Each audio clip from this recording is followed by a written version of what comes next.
The only people who don't want to disclose the truth are people with something to hide. We now go to the gentleman from South Carolina, Mr. Gowdy. Thank you, Mr. Chairman. To the families of the victims, it's been 8 months. And I know that there are those who have said that's a long time ago. But the good news is there is no statute of limitations when it comes to finding out the truth, particularly for those who have served and sacrificed and died under our flags. So, Mr. Hicks, let's find out the truth. The president of Libya responded to the attack and labeled it an attack by Islamic extremists, possibly with terror links, correct? Yes, sir. So hours after our ambassador and 3 others are killed in Benghazi, the president of Libya says it was an attack with possible terror links, correct?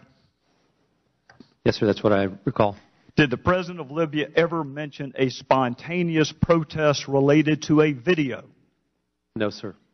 When Ambassador Stevens talked to you, perhaps minutes before he died, as a dying declaration, what precisely did he say to you? He said, Greg, we're under attack. Would a highly decorated career diplomat have told you or Washington had there been a demonstration outside his facility that day?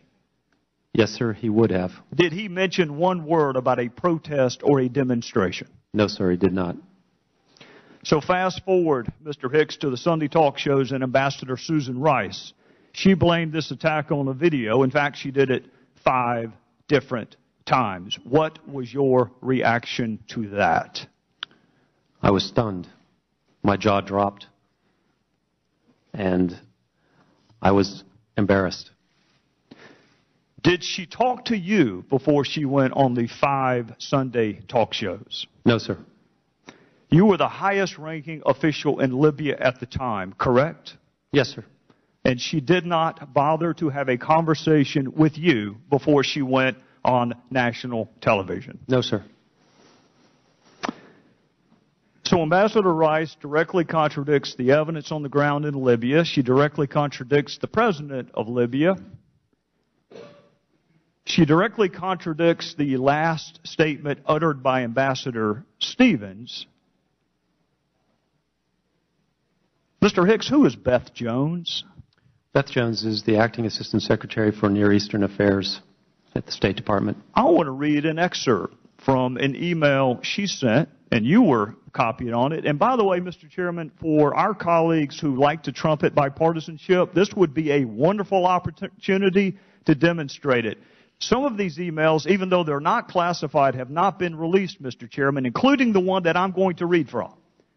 So for my colleagues who trumpet bipartisanship, this would be a wonderful time to prove it. This is from Ms. Jones to you, to counsel for Hillary Clinton, to Victoria Nuland, to Mr. Kennedy, near as I can tell, to almost everyone in the State Department, and I'm going to read from it. I spoke to the Libyan ambassador and emphasized the importance of Libyan leaders continuing to make strong statements. By the way, Mr. Hicks, this email was sent on September the 12th, the day after Benghazi, and several days before Ambassador Rice's television appearance. And I'll continue. When he said his government suspected that former Gaddafi regime elements carried out the attacks, I told him that the group that conducted the attacks, Ansar al-Sharia, is affiliated with Islamic terrorists. Let me say that again, Mr. Hicks. She told him, the State Department, on September the 12th, days before our ambassador went on national television, is telling the ambassador to Libya, the group that conducted the attacks, Ansar al-Sharia, is affiliated with Islamic terrorists. Mr. Hicks, I want to know 2 things.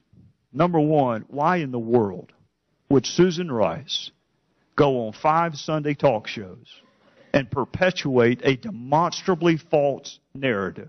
And secondarily, what impact did it have on the ground in Benghazi, the fact that she contradicted the president of Libya? As the first question, I cannot provide an answer, but perhaps you should ask Ambassador Rice. I would love the opportunity to do just that. As to the second question, at the time we were trying to get the FBI to Benghazi to begin its investigation. And that talk show actually provided an opportunity to make that happen. Afterwards, we encountered bureaucratic resistance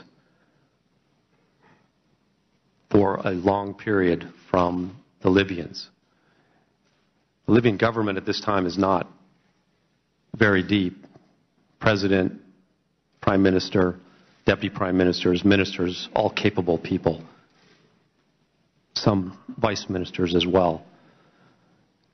And it took us an additional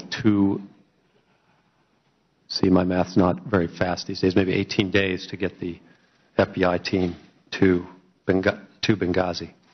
So the crime scene was unsecured for 18 days? Yes, sir. Witnesses were not interviewed? If the gentleman would please finish up, we're going to try and move along. Yes, I will move on. We will finish this if there is a second round. Thank you, Mr. The only people who don't want to disclose the truth are people with something to hide.